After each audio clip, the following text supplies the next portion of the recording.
Rebonjour tout le monde, j'espère que vous allez bien. On se retrouve pour l'analyse de Chronos aujourd'hui. Alors, j'entrerai pas dans les détails au niveau du fondamental, etc. Moi, ce qui m'intéresse, c'est l'analyse technique et les objectifs qu'on pourrait atteindre. Est-ce que Chronos est dans un narratif qui est intéressant? Donc, on ira voir un petit peu les concurrents du style BGB, BNB, etc. pour voir un petit peu comment ils se comportent. Juste avant de commencer, je me présente, je suis Crypto Le Trône. J'ai investi sur le marché crypto depuis 2016 et je fais des vidéos quotidiennement depuis 2019. Donc, si tu veux être tenu au courant des pépites et des tendances du moment, n'hésite pas à t'abonner et aussi à mettre un petit pouce bleu. Ça récompense le travail qui est fourni.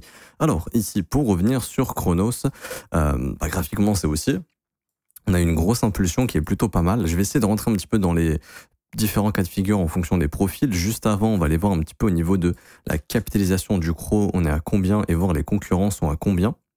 Parce que c'est un exchange token qui est valorisé à 5 milliards de capitalisation ici. Donc les concurrents sont par exemple OKB, donc le token de OKEX, qui lui est valorisé à environ 3,3 milliards. On a le token de Binance, qui est le BNB, qui est valorisé à plus de 90 milliards, je crois actuellement, 96 milliards. Et on a le token de BGB, BitGet, qui est valorisé aux alentours des 2,3 milliards. Alors, donc, le plus gros concurrent, c'est Binance avec 96 milliards et le Chronos est deuxième. Alors, 5 milliards, bon, en soi, c'est pas non plus énorme. Je pense qu'on a réussi à atteindre plus haut par le passé. On va aller voir s'il y a eu une dilution de tokens ou non. Est-ce qu'il y a beaucoup d'inflation? Du coup, est-ce qu'il y a un décalage entre le prix et la capitalisation?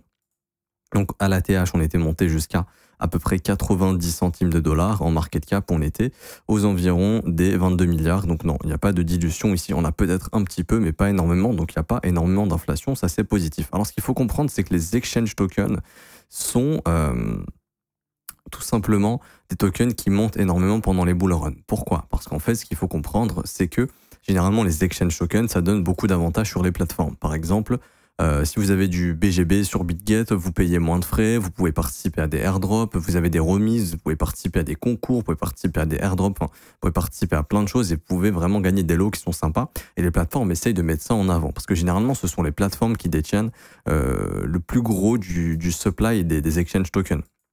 En gros, si vous voulez un exchange token, c'est un petit peu, donc par exemple le CRO, BGB, etc., BNB, etc. Juste, je peux pas écrire, il y a un petit bug. On s'en fout, mais c'est un peu comme détenir des parts de la société. Et très souvent, qui détient le plus de tokens, c'est l'exchange en lui-même. Donc là, ce serait grosso modo crypto.com, ok? Et donc eux, ils ont aucun intérêt à vendre massivement des tokens parce que s'ils vendent, ils peuvent vendre à un concurrent qui va récupérer entre guillemets des parts et qui pourrait proposer de l'offre et manipuler le prix en fait s'ils le veulent, ou tout simplement quand le token est en difficulté, vendre massivement pour l'envoyer très bas et mettre en difficulté la société. C'est ce qui s'est passé avec FTX et son FTT lorsque le CEO de Binance a décidé de vendre des parts en milliards et qu'il a vendu énormément de tokens, ce qui a fait baisser le prix. Et après voilà, on a su tout ce qui s'est passé avec FTX. Donc je dis pas que ça arrivera à crypto.com, mais à aucun autre exchange bien évidemment. Mais voilà, quand vous avez une société, vous voulez garder vos parts. Donc déjà, on sait que les exchange tokens sont majoritairement détenus par les exchanges et ils n'ont pas forcément d'intérêt à vendre, ce qui fait qu'il y a une grosse partie du supply qui n'est jamais vendue. C'est pour ça qu'on peut atteindre des market caps qui sont assez élevés et ces gros décalages du prix ici sont souvent causés justement en fin de bull run ou pendant le bull run, car il y a énormément d'utilisateurs qui rentrent sur la plateforme et qui du coup achètent le token et c'est ce qui fait exploser les prix. Donc ce genre de mouvement, probablement, ça va revenir. En 2025, ça va revenir. Donc je doute que le top soit là personnellement. Je pense que ça pourrait aller bien plus haut, bien évidemment. Il y a un gros signal ici de reprise haussière sur une échelle de temps mensuelle. Donc là, ça veut dire que les dips sont faits pour être achetés, pour aller plus haut, ok. Et on va voir un petit peu les objectifs. Alors, ce que vous devez comprendre, c'est que si vous avez déjà investi dans Chronos, il n'y a pas grand-chose à faire. Si vous voulez investir dans Chronos, à mon avis, il faut le faire en deux fois. C'est-à-dire, vous en achetez là, si ça vous intéresse, parce qu'en soi, bon, c'est un signal haussier, il y a un breakout ici qui est en train de se donner. Mais ce qu'il faut comprendre, c'est que on aura des corrections.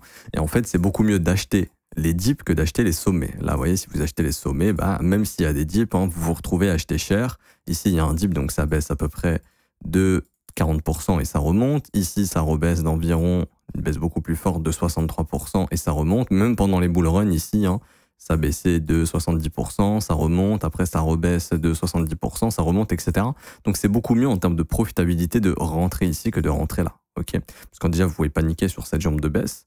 Et pareil, c'est beaucoup mieux de rentrer là que de rentrer ici, parce que pareil, vous pouvez paniquer sur cette jambe de baisse. Donc, actuellement, le mouvement n'est pas Enfin, il est étendu, mais il est pas, voilà, c'est pas aberrant, ça me choque pas, c'est pas non plus, c'est pas comme si le mouvement était déjà comme ça, honnêtement, là, je vous dirais, bah non, ça sert plus à rien d'y toucher. Là encore, ça va. Du coup, ce qu'on peut faire, si on veut investir dedans, ou faire du swing, c'est rentrer en deux fois. Donc, une première fois au prix actuel, et se dire, je garde 50% ou 30% du montant que je voulais mettre, et vous donne le meilleur conseil, vous prenez le plus bas de la jambe d'impulsion, et là, vous prenez la zone de rechargement, ok? Et il y a énormément de probabilités que lors de la prochaine correction, et déjà, vous voyez, déjà sans correction de Bitcoin, on est déjà revenu, on a baissé de 40% ici. Il y a de grandes chances qu'au cours de la prochaine correction, le prix revienne entre 61,8 et 78,6. Alors, d'ici là, la prochaine correction, ça peut être dans une semaine, 2 semaines, 3 semaines, un mois, peu importe. D'ici là, il peut être remonté. Pour ça que si vous avez investi 50% ici, ça monte, vous avez vos 50%, et en fait, le but de la prochaine correction, ça va être d'étendre votre FIB et d'acheter le reste dans cette zone de rechargement. Mais au moins, vous vous positionnerez sur le reste sur un dip. Et là, vous pourrez rajouter les 50%. Et là, ensuite, quand il y aura la seconde jambe haussière, vous serez rentré une fois ici.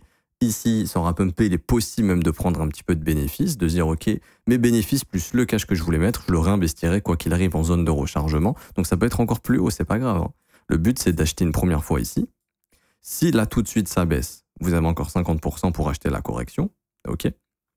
Si jamais ça monte en ligne droite, vous continuez, donc si ça monte comme ça, vous prenez des profits, un petit peu, et sur les profits que vous avez pris, et en plus du cash qui vous restait, vous réinvestissez en zone de rechargement pour le premier dip, qui quoi qu'il arrive sera ici, et ensuite ça se réappréciera, et l'objectif sera de reprendre des profits sur cette future montée. Maintenant, quels seraient les objectifs à long terme ici sur le Cro? Alors, bon, est-ce qu'on fera un nouvel ATH? Ça déjà, j'en sais rien, mais je pars du principe que les exchange tokens, pour moi, vont exploser sur ce bull run, parce que ce sont des business models qui ramènent énormément d'argent. Crypto.com génère de l'argent, énormément d'argent. Binance aussi, BitGet aussi, OKEx aussi. Il y a d'autres exchange tokens de Yobi, machin, MXC, trucs. On peut regarder d'ailleurs hein, les autres exchanges qui ont aussi des exchange tokens, vous voyez. On a MXC ici, donc déjà, on voit graphiquement, BNB, BGB sont les plus avancés dans leur cycle. Donc ce sont les deux meilleurs exchange tokens. Ensuite, Chronos a fait un bon signal. On voit que le token d'MXC ici est un petit peu plus en difficulté depuis le mois de mars, depuis que le marché a formé son top. Mais il pourra revenir éventuellement. Et on a le OKB aussi qui est un peu plus en difficulté ici. Donc déjà, on voit que le crypto.com quand même intéresse. Mais là, vous voyez quand même le OKB qui se reprend pas mal. Donc on voit qu'il y a de la hype dans les exchange tokens. Okay, et même là, il y a le BGB qui fait que d'exploser. Oui, il fait que monter, là, il est en train de partir en ligne droite. Donc il y a vraiment de la hype sur les exchange tokens. C'est normal, plus il y a d'utilisateurs qui rentrent sur les plateformes, et c'est le but d'un bull run, plus les exchange tokens vont monter. Alors, je vous donne les zones déjà où il va falloir surveiller. Donc, on prend notre sommet ici, on prend notre plus bas. Très souvent, le marché revient à 38,2. Si vraiment il y a un bon rallye, la base, c'est au moins de venir à 38,2. Donc là, ça serait au niveau des 39 centimes. Également, je ne sais pas si vous le voyez ici, mais il y a un décalage baissier qui est fort. C'est ce qu'on appelle des FVG. Et on a une énorme zone à revenir bosser ici. Vous allez voir, le prix va réapporter du volume dans cette zone, c'est quasiment certain. Je ne vais pas dire que c'est certain, mais c'est extrêmement probable. Parce que là, on a un enchaînement de FVG. On en a une ici, on en a une deuxième ici, on en a une troisième ici.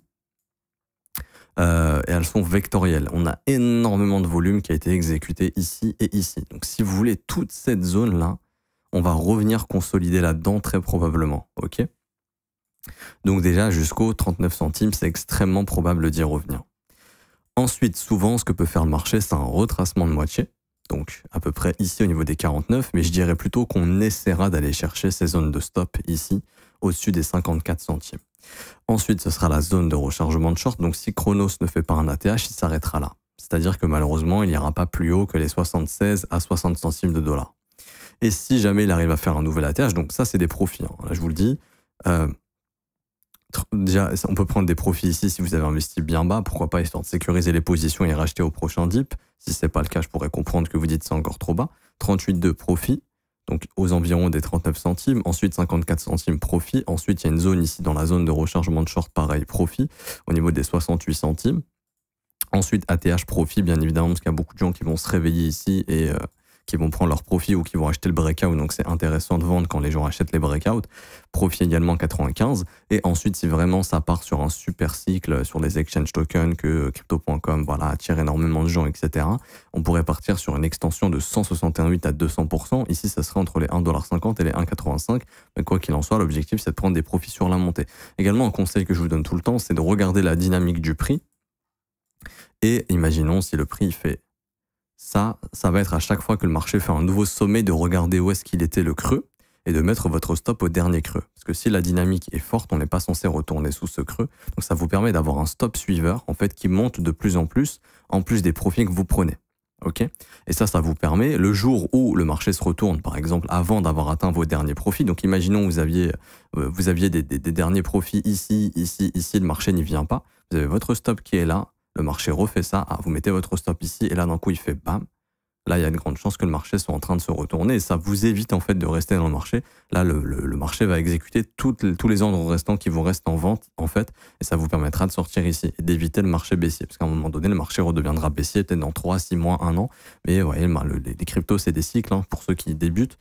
Il y a des cycles haussiers, il y a des cycles baissiers, il y a des cycles haussiers, il y a des cycles baissiers, etc. Et le but c'est pas de rester coincé, parce que les retournements ici sont très très dangereux. Quand je vous dis qu'ils sont très dangereux, ils sont vraiment dangereux. Ok, vous voyez comment c'est rapide. Et le but, c'est de sortir avant que ce genre de mouvement arrive. Ok. Donc, par exemple, si en daily, l'impulsion est trop forte, il est possible d'aller regarder en 12 heures un petit peu ce qui se passe en H4, histoire de pouvoir quand même manager ses stops, etc.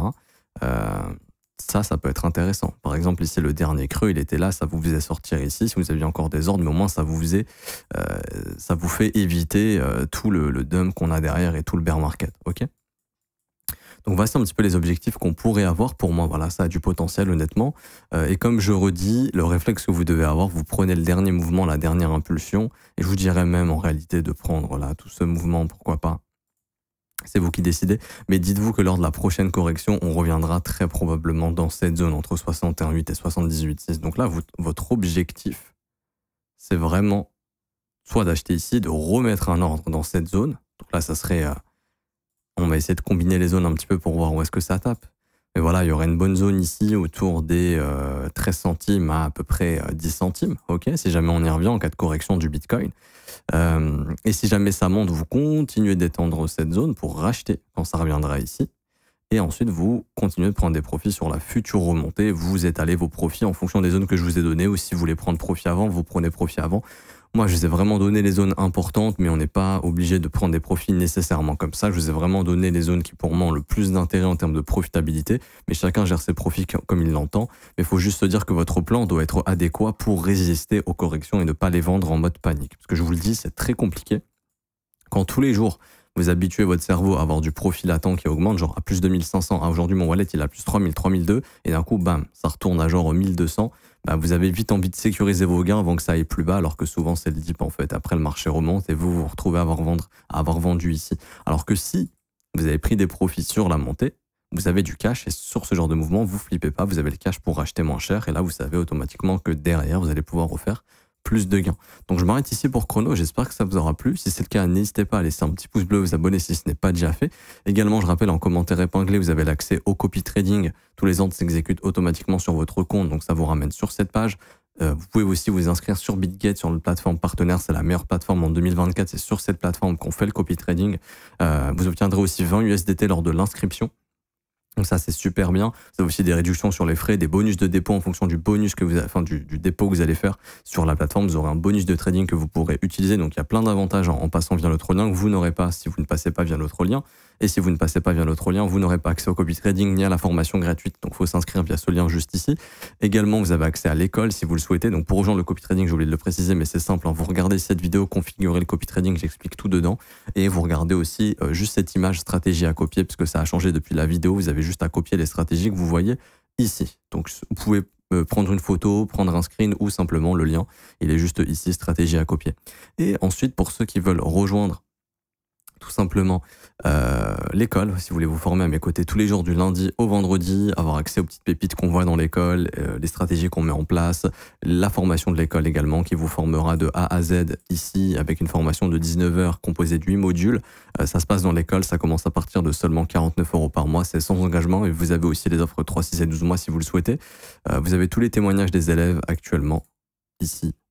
Si ça vous intéresse, que vous pouvez lire ou directement sur le Discord. Si vous avez des questions, n'hésitez pas, j'y répondrai dans les commentaires. On s'arrête ici, je vous attends sur une prochaine vidéo ou dans l'école. À très bientôt. Ciao, ciao.